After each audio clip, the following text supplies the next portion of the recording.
What is good, Bossy Gang? So we are back with another video, as I promised.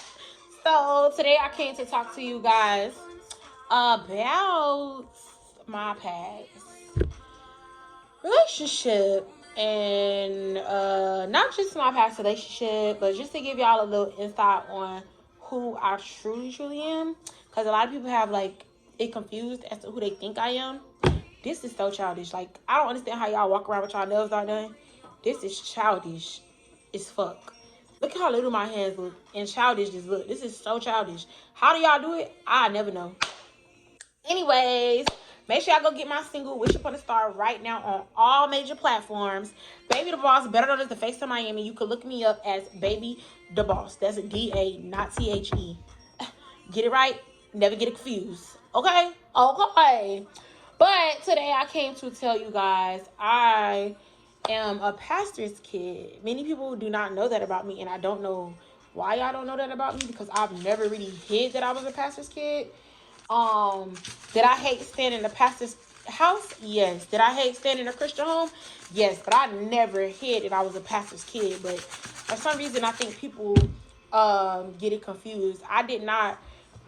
I'm not a city girl. I was not raised in the city. I was always raised in, as you can see, big houses. My mom and all of them always had a big house. We was homeless a couple times, but we were never like poor. You know what I'm saying? My mama always was a true believer in Jesus Christ and God, and they always taught us that type of stuff. So I'm not too sure as to what people think of me, but I want to clear it up. Like, I want to clear up what y'all think of me, what y'all heard of me. Not really clear it up, but just give you an insight from my own mouth of who I am and what I'm all about.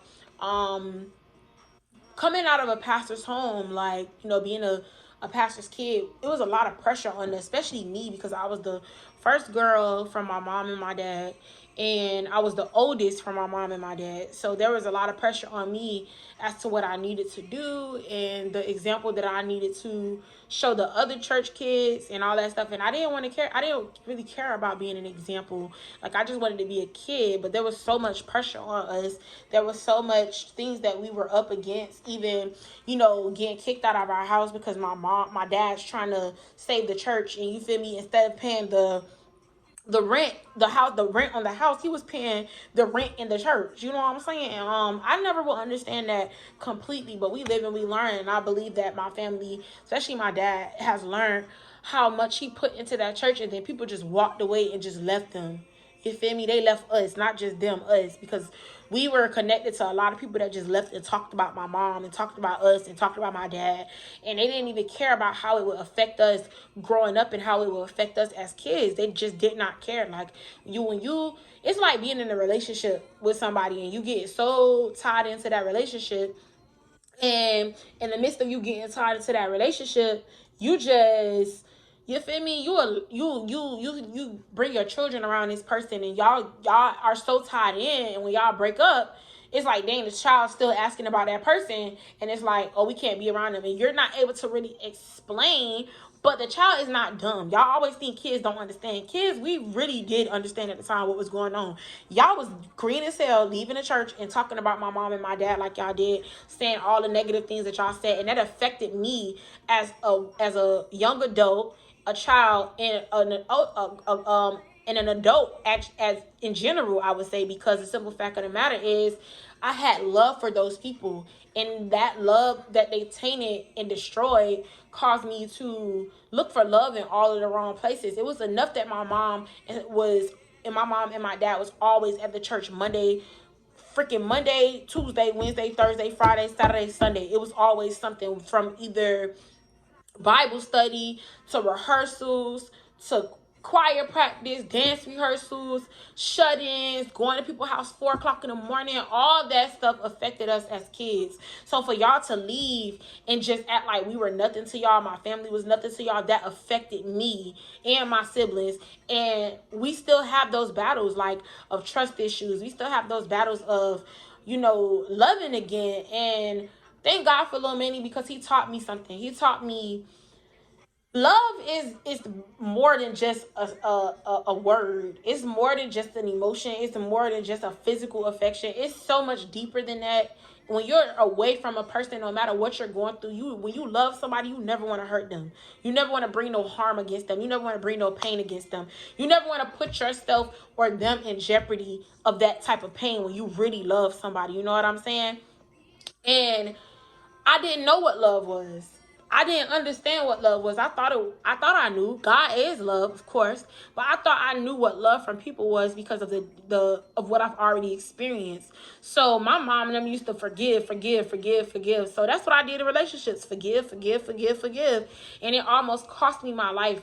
And it almost cost me my sanity. It almost cost me my body, my face, everything. It just almost cost me so much. And coming from my, that anger and being so angry, it caused problems between me and my mom because I felt like I was angry with her. I was angry not only with her, but I was angry with my dad. I was angry with everybody in the church. I hated church. I did not want to have nothing to do with God. And I found God on my own, and God taught me so much over the last couple of years. And I'm just so thankful that I got to know God for myself. You know what I'm saying? I got to know Jesus Christ for myself. You know what I'm saying? Because he carried me just like that back to this space that I'm sitting in right now. You know what I'm saying? And I'm thankful for that because I could be dead. I could be in jail. I could still be a trafficking victim. I could still be a prisoner to my mind. I could be crazy out my mind in a crazy home. I could be so many things, and God saved me. God said not so. You know what I'm saying? God said not so. Bring it back on over here, and I'm going to carry you like this and lead you to the water. Is you coming? Yes, Lord, I'm coming, okay? And I came, and I'm thankful. I'm so thankful that I experienced all of the things that I experienced because it would not have made me who I am today. I'm no longer ashamed. I'm no longer afraid. And I just want to go into a little bit of details about the relationship that I just got out of before Lil Manny because he was so abusive. He was so abusive. I met him because I got kicked out my mama's house. And when I got kicked out, I figured, okay, I could do this on my own. I don't need her. I don't need nobody. You know what I'm saying? I was about 27, 28 at the time. And I just felt like I could figure it out. And even though I thought I was figuring it out, I was really hurt that she kicked me out. So I was moving out of anger and I was moving out of the emotion, out of an emotion that almost cost me everything because I went to a friend that I knew for like 3 years and he was a fake pimp or whatever. And was I completely aware that he would bring harm to me? No, I was never aware that he would bring harm to me because we were friends and he promised he would never do certain things. He promised he wasn't a pimp. He was just trying to help these girls. But he wasn't doing nothing but hurting them and tearing them down even more and more. And just like he tore me down, I went to stay at his house only for supposed to be a couple weeks. And he was supposed to help me get my crib and a car and stuff like that. And he did not. He got a car that he rented for $1,500 a week, and I ended up being stuck in his apartment because the money that I gave him for my apartment, he claimed he went and bought a shop that I never seen. He did buy a chain that was getting made. It said Baby the Boss, that it was dripping in BBs and stuff, you know what I'm saying? But I never got to wear it, so what the fuck? I don't give a damn about that goddamn chain. I mean, God for you. Trying to change my life around. But yeah, that's not the point. Point is, he turned me to a lifestyle. He introduced me to a lifestyle that I was not prepared for. I was a dancer, yes, but selling my body and stuff like that, that was never me. That was never me. And we fought and argued many times about it because I didn't want to do it. And he promised he would never put me in that position and make me do something that I didn't want to do. And as the weeks went by, he forced and forced and forced, and he began to abuse the other girls and say this to me and say that to me. And out of fear, I did what he asked me to do. I did what he made me do. I made excuses from time to time to get out of doing certain things, but it didn't always work. You know what I'm saying? And I was his fave. So, he loved me to a certain extent because I was his prettiest girl, the finest girl. You know what I'm saying? But that's dumb to think like that because that's how they trick you. They start making you think, oh, you my this, you that. You feel me? You better than this and you better than the other girls. And they start pumping your head up. But to make you battle against the girls you stand with, that makes no sense. And when I started to think for myself and think like, okay, this don't make no sense. I ain't finna be involved in this circus that you got going on. You feel me? He instead of being a friend, he became my enemy. And in the midst of him becoming my enemy, you know, he still tried to throw this card that he loved me and all this other extra stuff, but he really didn't.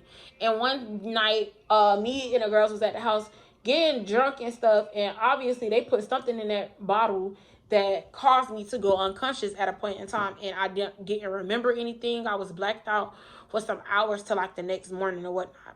And they ended up taking videos and pictures of me naked and stuff like that, making it seem like, you know, because I went to sleep with my clothes on. I remember it. I went to sleep with my clothes on, and unfortunately, prior to that, there was a sexual transaction between me and some girl or whatever that I do not remember at all, like at all. Don't remember it, but they had videos and stuff of it or whatnot.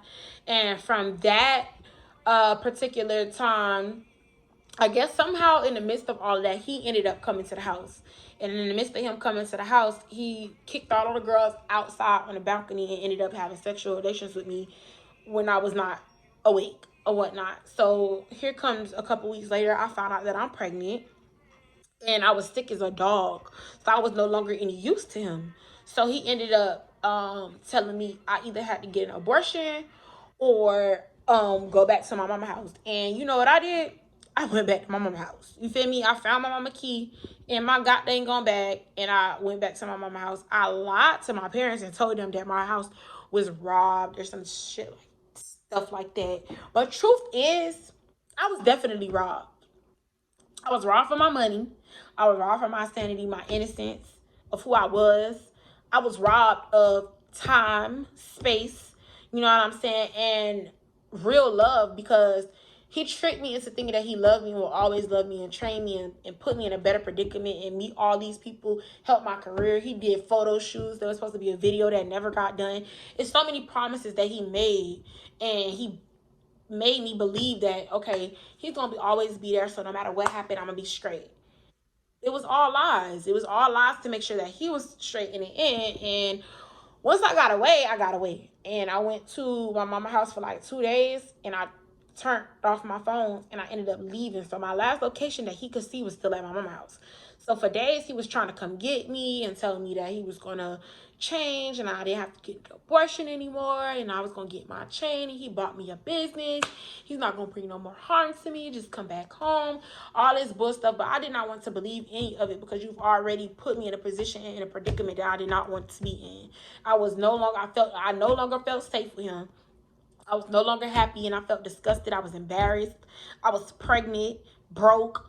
You feel me? And this, I wasn't supposed to be in this position, because I had just got an income tax check that you claimed that you was going to use and put it to use and help me make the right decisions with my money, and you did. So I ended up running and trying to do things my way. So if I was introduced and I was doing these things for this man, why not do it for myself? Why not make this money on my own? So I thought, you know what I'm saying? But not realizing that's a dangerous game. That's a dangerous environment. Meeting different guys and sleeping with them, and you don't know them, what they have, what they are going to do to you. There's been positions where men have taking off condoms during the sex, and I didn't even want to have sex with them. There's been positions where I had to fight for my life, all type of stuff, you know what I'm saying? And I ain't never want to experience none of that. And somebody put me in that predicament, that and didn't care that they put me in that predicament, and didn't care that I was lost and embarrassed and ashamed and trying to still make a living without telling people what was really going on. And I ended up going to a friend that introduced me to a brother and a homeboy and all of the extra stuff. And the homeboy was lame at the time, so I didn't really want to hang with the homeboy, because I'm like, and a friend that I called had a girlfriend that he didn't want me to know about for whatever reason. So he, I guess, was going to try to use me to his advantage, which my plan was to link with this boy and get money for real. You feel me? Like, I had to learn a little route that I knew was gonna work for me, and I just needed a little muscle to make that shit go through. You know what I'm saying? Y'all seen the movie with Cardi B, and you know you know where I'm going with this. So unfortunately, he ended up going with his girlfriend and leaving me with the brother. So we ride through the hood, chilling and whatever. So the brother like, well, dang, you feel me? I'm seeing all these bags in your car and stuff. Like, What's really good? Like, what you going through? You straight? Like, I know you came to my brother for something. What's happening? So I'm like, oh, that's your brother. Like, why did he want me to talk to you? Whatever, whatever. So don't get me wrong. I was looking at him. I was like, oh, he kind of cute or whatever. You know what I'm saying? Like, who that is, friend? Like, and he did not want me to talk to his brother for nothing in the world. He kept saying, nah, he ain't it. But me so insist on like, nah, let me chill with him. Chilling with that boy was the worst decision I ever could have made because I went from chilling with him to him never leaving. And he started off good. He started off just picking me up and taking me where I needed to go, being in my corner when I needed him to do stuff and stuff like that. And lo and behold, one night I ended up staying at this hotel and he ended up staying with me or whatever. And that next morning he like, damn, you know, because he tried to smash a couple times and I wasn't going. But this particular time, he was a little bit more aggressive, and I kind of liked it. So I just kind of let it happen a little bit. You feel me? I can't really call that forced because it was not forced. I let it happen or whatever. So we ended up, you know, liking each other. I got closer and closer to him or whatever, and we ended up getting in a relationship. But because of who he knew that I was and where I was coming from, he used it against me. And he beat me down mentally, physically, emotionally. He used that, oh, nobody gonna love you but me. I'm gonna end up telling everybody this and da da da da. People, you a hoe and you this. So ain't no nigga gonna want you after da da da da da. You feel me? He started feeding me all this bull crap. That was lies. It was all lies. It was not true. Cause you see that man right there? He had my back the whole time. You know what I'm saying? And I didn't know that. But I know that now. I did not know that then. And I stuck with this boy for almost 2 years of my life, from him beating me to due dates and slapping me around and doing all this stuff. I'm hiding from my mom. And when I look at the pictures and stuff that I was looking, I remember my mama used to be saying, you don't look good. Like, what's wrong? Is he hitting you? Is this going on? Da, da, da. I just kept lying for him because I was so ashamed. I was so afraid, and I didn't really want nobody to know what I was going through. And I was trying to figure it out on my own, but I was only self-destructing. I wasn't praying enough. I wasn't going to the right people that actually had my back and wanted what was best for me. So I was self-destructing, and in the midst of me self-destructing, I stayed with a man that did not love me. And he didn't even love himself. So he used to use that against me and say, oh, you don't love me, and everybody always do this, and I was there for you, and this, and you just like the other hoes I used to deal with, use me up, and da-da-da-da. He tried to basically blame me for him being in the predicament that he was in, and I met you in that predicament. Go figure. So, long story short, I ended up staying with him for a long time, and I made a decision that I was no longer gonna do dates. I don't give a damn how many times you beat me. I'm not doing it no more. You gonna figure it out. You're a whole man. I met you to be my friend. I met you to be my friend and have my back, and I eventually gained a love for you, and you don't respect the love that I have for myself because I told you what I wanted and what I was trying to do, and you turned on me. You took my situation and used it against me, and that was not right. It wasn't fair of him at all. And times got worse and worse and worse because he ended up choking me out, and I ended up having a stroke. That's what happened. I used to tell people that, oh, I was going through a lot of stress and it's hereditary and all them lies, them lies. He choked me out and he caused something to close off in my neck right here. And in the midst of him causing something to close off in my neck right here, um, in the midst of him causing something to close off in my neck right here, it caused me to have a stroke about an hour later. We were arguing from like 3 o'clock in the morning because what happened was my homeboy 40 Gordy died. Rest in peace, 40 Gordy. I could never forget this. He died. My baby birthday was October 11th. His funeral was October 12th. We went to go see my baby. I got my shirt made. I was about to beat this little hoe up named Mina. I still owe her, but see, Jesus working on me, so I'm gonna let Jesus handle her. But I was about to beat this girl up in the flea market. And we ended up leaving. I ended up getting a bottle, me and my sister and him. And I got so lit because I was really hurt that 40 Gordy was dead. And I got so drunk, but I had a booking that night. And he was so mad that I ended up getting that drunk. I did not make it to my booking. So I ended up falling asleep before falling asleep in the car, he was telling me to drive. But I'm telling him, no, I'm drunk. You gonna have to drive so I could rest. He slapped the fuck out of me, bro. Like, so hard, right in front of my mama's house, bro. And I was so mad. because I couldn't go back to my mama's house for 3 reasons. I didn't want to be that one that, okay, every time you leave, you always come back. I wanted to figure this out on my own because I wanted to figure out how do I keep on ending up in situations like this and I'm not actually finding my way. So I stayed in my mess because I was trying to clean it up and get out on my own. So when my sister came outside, she's like, why you crying? Why you crying? I would not say anything because I was just so ashamed at the fact that I was allowing this to still go on. And she's like, why you crying? He like, ain't nothing wrong with her, ain't nothing wrong with her, ain't nothing wrong with her, ain't nothing wrong with her. So Yana, I'm talking about Yana. Nene telling me, just come in the house, bro. You don't got to deal with this. Nigga, come in the house. But I was just so ashamed and so embarrassed. I did not want them to know what was going on. So I ended up leaving with him, falling asleep in the car, and I ended up missing my booking. Because he claimed he tried to wake me up. He probably did, but I was drunk. I wasn't getting up. I was tired. You go work. You put them heels on. You go dance. That's how I felt at that moment. So when I woke up, it's like 2 o'clock in the morning. It's probably like 1 something in the morning, mind you. It was 1 something in the morning. I'm like, oh, shoot. This is the day before my homeboy funeral. So I'm like, oh, shoot. I got time to still make it, though. Come on, we finna slide. I'm finna put some clothes on. Da, da, da, da. He like, no, bitch. Da, da, da, da, da, da. He start cursing me out. We start arguing. And it was bad. It got so bad that we ended up fighting and arguing for the longest. I ended up breaking a window and he left me. Something like, it was just a mess. So he ended up coming back and picking me up. And we ended up sleeping in this little roundabout that we normally sleep in. We didn't sleep. We ended up going over there.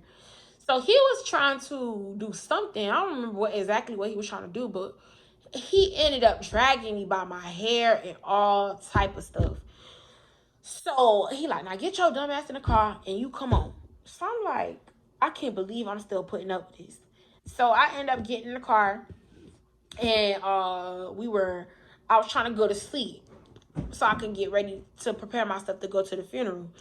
And we ended up parking up in front of his homeboy house. He was cussing me out for so long that I lost it. Like, not really lost it, but lost it. Like, I jumped on top of him, not to hurt him, but to ask him, like, grab his face and say, why are you doing this? Like, I just want to understand, why are you doing this? I love you, and all you keep on doing is beating me down. This is not the person that I met. This is not the person that wanted to help me become a greater me. This is not you. I kept trying to fix him, and he wasn't willing to fix himself. So I was not doing anything but hurting myself and beating a dead horse. That's what I was doing. In the midst of me beating that dead horse, I was trying to grab him, and he grabbed me by my neck and threw me in the back seat. So he was holding my throat so hard I couldn't breathe. So of course, if you can't breathe, you're gonna fight back. So I started punching and kicking, trying to tell him, like, I can't breathe. So he like, I'm gonna kill you, bitch. I'm gonna kill you. I'm gonna kill you. I'm gonna kill you. And I'm just like, I'm just gonna die then, because goddamn it, I'm not gonna stop kicking until I can't kick no more. So I kept fighting back, and all I remember is waking up to him slapping my face saying, baby, you gotta breathe. You gotta breathe. You gotta breathe. I remember prior to me waking up, I remember seeing 40 Gordy, KB, rest in peace to KB, that's my best friend. And as you can see, I got KB tatted right here, and I got 40 Gordy tatted right here. And I remember seeing both of them, and 40 Gordy was over me. He was leaning over me, and he was calling me, baby, baby, baby. And I opened my eyes, and I seen him, and I seen KB standing behind him in this all black shirt and a cap. And it was like, KB never really said anything, though. He was just smiling at me, like, he was just smiling at me. And 40 Gordy was like, baby, you can't stay with us. And I was like, why? I want to go with y'all. I don't want to go back. And I remember him saying, you can't stay with us. And I tried to hug him, and he pushed me so hard. Like, I remember it felt like my back fell through the floor. And I remember waking up to him, like him slapping my face, my ex slapping my face. You gotta wake up, you gotta wake up, you gotta wake up. So I remember opening my eyes, and I took a gas. And I looked around, and I remember him opening the door, and I was like, you almost killed me, you almost killed me. And he was like, I'm sorry. I told you to calm down. I didn't mean to. I'm sorry. He was trying to wake me up. Like, he did not want me to die. He did not want to go to jail for murder. And he probably wouldn't even made it to the jail cell, because the way my brothers know what's coming, head off. Straight head tap. And he knew it. So he ended up telling me to get in the front seat. He was gonna go get me something to drink and something to eat because I was not myself. When I came back, I was so like out of it. Like I was so out of it. I was just crying and I couldn't breathe good. So I remember falling asleep and he woke me up and he gave me some chips and a drink. That's what I believe sent me into the stroke because he gave me some salt and vinegar chips, I guess, to give me back my my energy or whatever. So when I ate the chips, he kept saying, "You gotta eat something. You gotta eat something." So when I ate the chip, immediately I started throwing up. So I remember this boy walked over to the car. He was like, "Damn, bro, what's wrong with her? What's wrong with her?" He was like, "She all right, she all right. She just got a hangover." So, you know, me thinking, okay, I probably do got a hangover. We was drinking a lot. I was tripping, but no, I didn't have no dang hangover. So in the midst of me realizing I didn't have a hangover, I remember my body, I couldn't get back up. Like, I was throwing up out the car and I was trying to pick myself back up. I couldn't pick back up. My body felt so heavy. I'm like, what the heck? So I'm trying to talk and I can't talk. So I'm stuck out the car and I'm trying to tell him, like, so he like, what's wrong with you? So I started trying to talk and he was hearing how I was talking and he was trying to pick me up. He couldn't pick me up. So he like, oh my God, I think you're having a stroke. So mind you, that bring me back to the church people. My daddy had a stroke. I watched my daddy have a stroke. I remember I was in the 5th grade and my mama told me to read the Bible and my daddy was dying right in front of me. And my daddy coded twice. My mama prayed him back and God good. And I remember how my dad looked when he had that stroke and what his body was doing and what he looked like. I don't know where this cough coming from, but the devil is alive. And I remember what my dad looked like. So I'm like, oh my God, I think I am having a stroke. So that made me panic even more. So I remember him pushing me in a car, getting me in a car, and he was like, I'm gonna take you to the hospital, but I ain't gonna be able to stay with you. So I'm like, you gotta stay with me. Like, what? Like, what you mean you're not gonna be able to stay with me? You have to stay with me. I can't be in there by myself or whatever. That's what I'm thinking in my head, and I'm trying to tell him that. So I end up saying, I'm not gonna tell on you. I'm not gonna tell on you. Just take me and stay with me. Don't leave me. So I remember we went to his brother's house. He said, well, I'm finna go get me some weed first. I'm dying. And you going to get some weed? Okay, whatever. So he ended up going to get him some weed. He ended up calling his brother. Now, mind you, this is the same brother that introduced me to him. So the brother went outside like, man, I told you stop putting your hands on that damn girl, bruh. Now look what you done did, bruh. You can't bring her in here.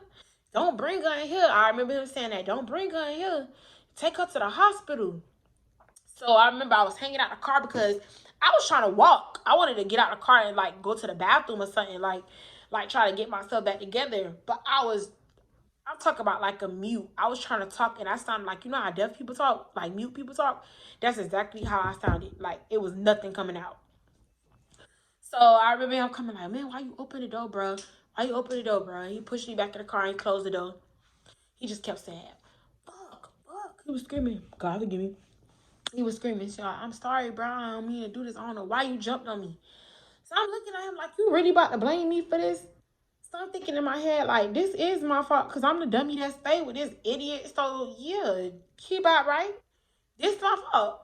So when we get to the hospital, he run inside. He tell him, like, I guess whatever he tell him. So they come outside with a wheelchair. They trying to make me walk. I cannot walk. I went through so much, bro. So I was put in a freaking, they was picking me up and put me in a wheelchair. They didn't strap me in, no nothing. The lie that he told them was I got into a fight and somebody stomped on my head and we was just leaving a party, a block party. So they assumed that I was drunk and on drugs, of course. So when I fell out of the chair, they pushed me in there and they trying to make me write. I couldn't even hold a pen. I was trying to write for real and couldn't. So I'm drooling out my mouth. They're like, ew, look at yourself. Look at you. Like, clean up, like, get yourself together, pull yourself together.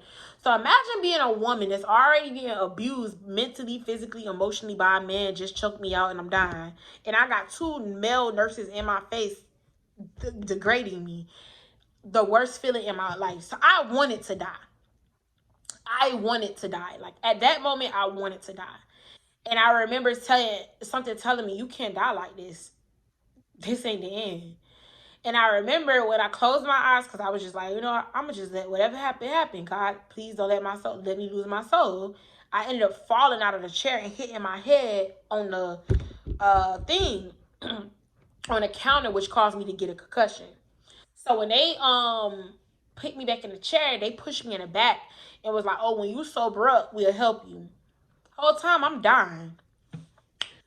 So I started to pray, and I remember closing my eyes, and I remember praying, and I remember hearing his voice.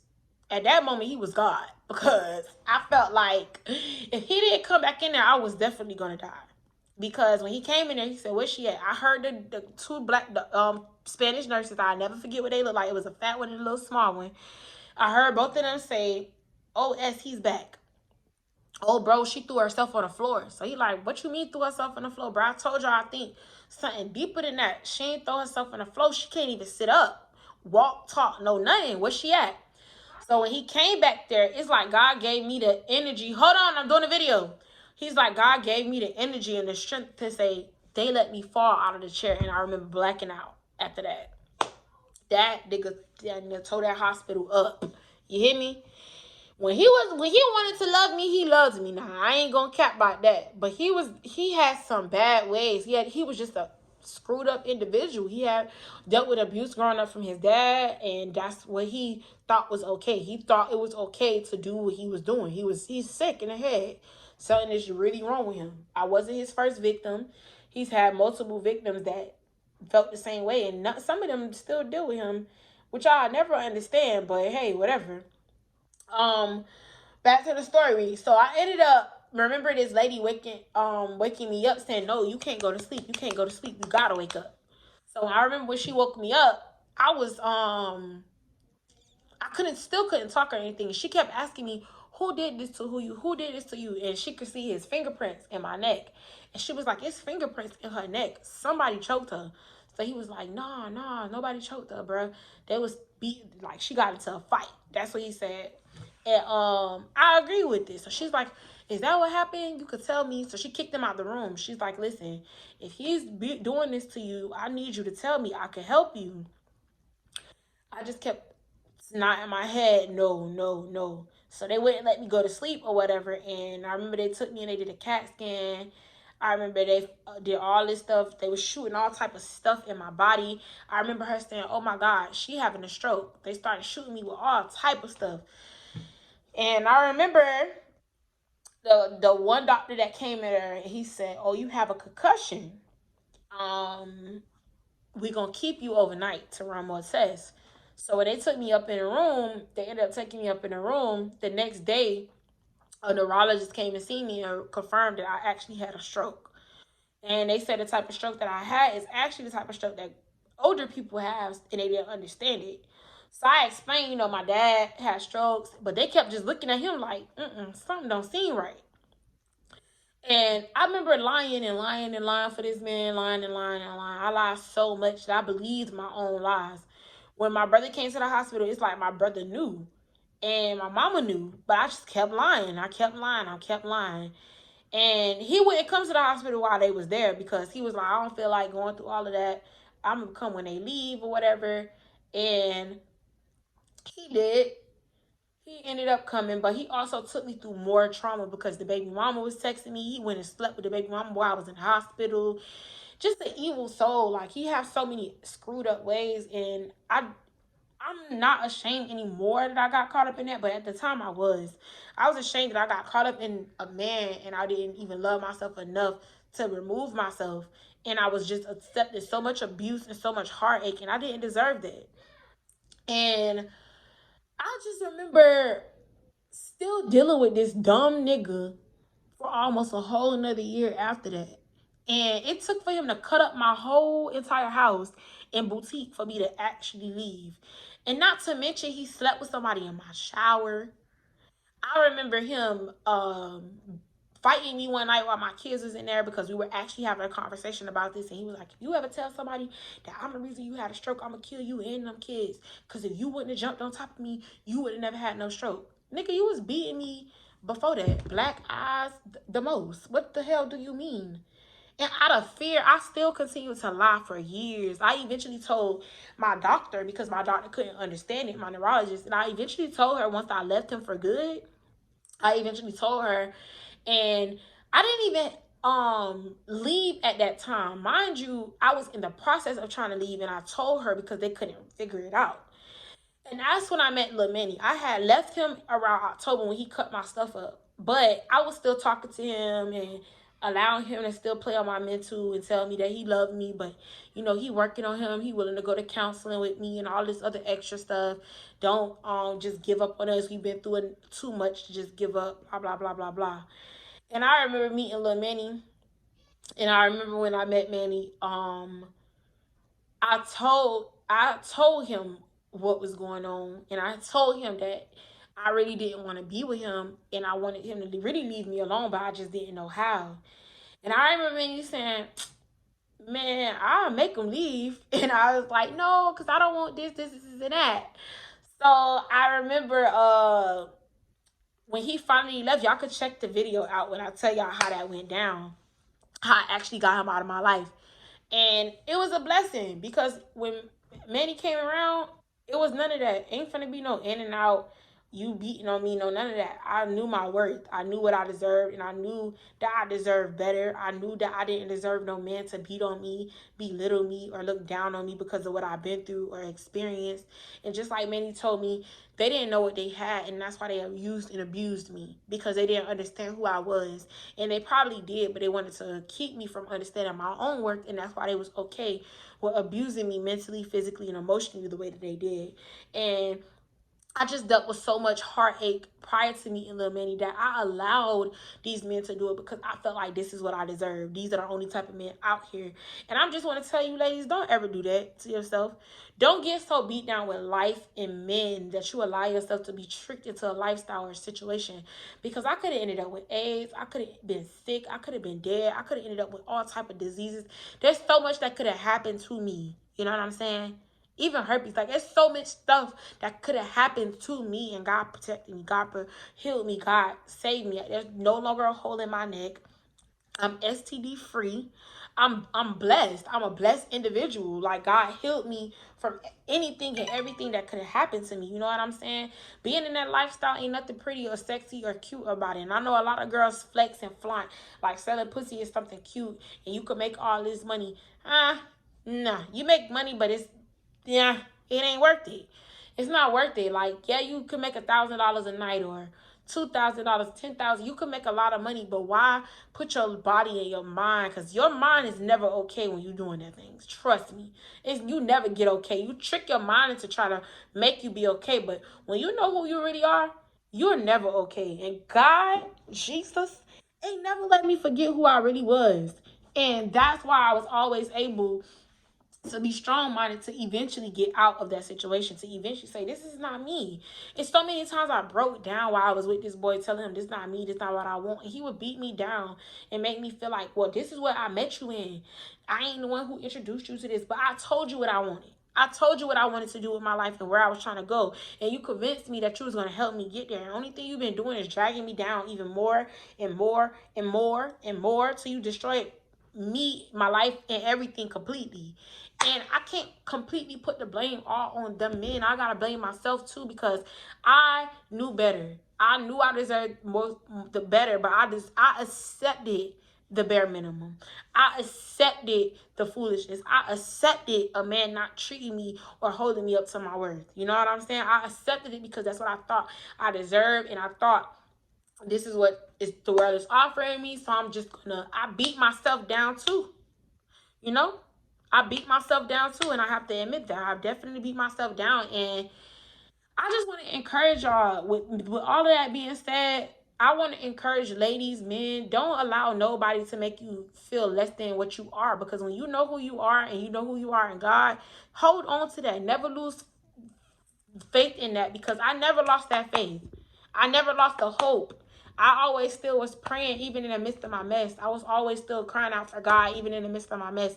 I was always trying to find my way back even in the midst of my mess. And it took for Lil Manny to actually leave. I always would never say I don't understand anymore, because at a point in time I didn't. But it took for him to leave for me to be able to be myself again, to be able to stand up on my own 2 feet, because I was holding on to his strength and I was living through Lil Manny because he made me happy and he built me up to feel like a woman again. He didn't treat me like these men treated me. He didn't make me feel less than a woman. He didn't make me feel like because somebody put me in that predicament that you ain't nobody gonna love you but me. Ain't nobody don't want you. You just a hoe. He never made me feel like that.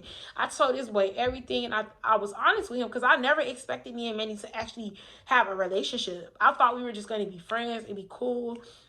And we ended up loving each other into a way that we can never come back from. Like, that's my best friend. I am in love with that man. Like, I love him to the max, because of the simple fact of the matter is he loves me, all of me, the hurt me, and he loved to hurt me to the strong me that I am today. Because when it comes to my music, that boy my biggest fan. None of that shit video got done because of him. He loved that song and he couldn't believe that I sung and rap. And he was like, why you not pushing this? Why you don't do YouTube? Why you just don't do it? And he always had that energy. And that's what made me go so hard for him, because in the midst of going hard for him, I was going hard for myself. That's what y'all don't understand. I was fighting to become the woman that I'm growing to still be. I was fighting to get my sanity back on my own. I was fighting to love myself again. I was fighting to get the life that I know I deserve. And that's what y'all don't understand. It's deeper than just that man. It's the God that's within him that found me, that helped me find myself, to help him find him. You get what I'm saying? You see the chain reaction there? God will put people in your life to teach you. God will put people in your life to remold you, rebrand you, and do all of those different things. But you also have a purpose to give back. You get what I'm saying? So don't allow life to torment you. Don't allow your past to torment you. Don't allow your past to be self-destruction. Don't. You don't have to accept the bare minimum. I got a friend, Bree, shout out to Bree. She always say, princess treatment only. And I stand on that, because Lil Manny came in my life and that's exactly what he treated me like, no matter what I had already experienced or been through, no matter that I already had kids, no matter already that I was beat down, abused, and I didn't love myself and I didn't understand why I went through all of that. He loves me and he taught me to love myself all over again. He taught me to accept what I've been through, but move forward, bro. You don't gotta be no victim to that. Be a survivor. Stand strong. Stand on all 10. And if that route don't work, find you a different one. That's what he taught me. Lil Manny young, but that little young nigga, he is so smart. He is so smart. That young man, let me say that, is so smart. That's gonna be my husband one day. And I know that. And I'm thankful because we are 12 years apart. But the truth of the matter is, that 12 got so much power because that's just the wisdom that we brought together and we made something so much greater. And even though somebody told me, oh, nobody's going to ever love me, that man loves me.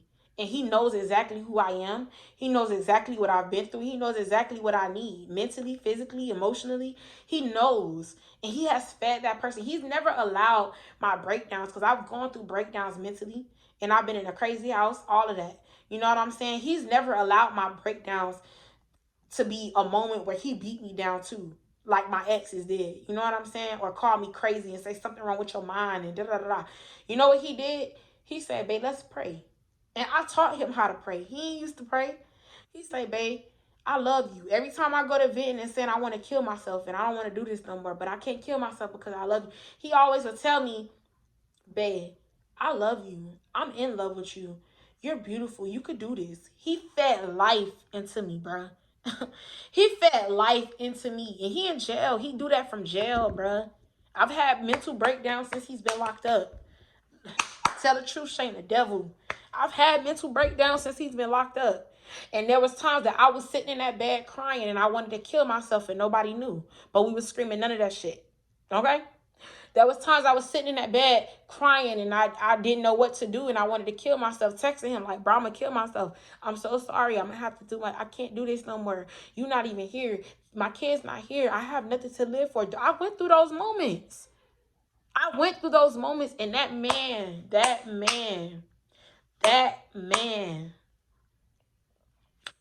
that man of God fed life back into me, just as I did to him. The times that he felt like, I'm gonna break out this jail. The times that he felt like, I can't do this.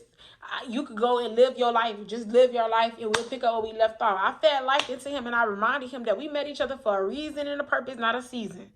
You get what I'm saying? We met each other for a reason and a purpose, not a season. This is not temporary love. This is everlasting. And that's what God has taught me. And I'm teaching others this because I feel like nobody's doing this. Nobody's doing this no more. People are not true to self. People are not comfortable with admitting the things that they've been through because they're ashamed and they're living in embarrassment. And I heard Coi Leray say something so powerful. What makes me so great is I could be myself, and people can't do that. That's a superpower in itself. And I'm thankful that I found my superpower, because that's a superpower, to be yourself and not care what people think about you or tear you down. And even if people made Manny feel bad for loving me or whatever the case may be, if he lost sight of what we built and what we gained because of my past, then that would be shame on him, and I still wouldn't even be able to break down. Like, I have people ask me all the time, well, what if he get out and he leave you, or he cheat on you, or he do this? Shame on him. What you think I'm finna do? I'm gonna go talk to that man right here. I'm gonna holler at him and ask him what he want me to do. Am I supposed to leave? I prayed for our relationship daily. I asked God, am I supposed to leave? Am I supposed to stay? What am I supposed to do? Because he lied about his age. He's 12 years younger than me. So he was 17 when I met him. Okay? I was 29.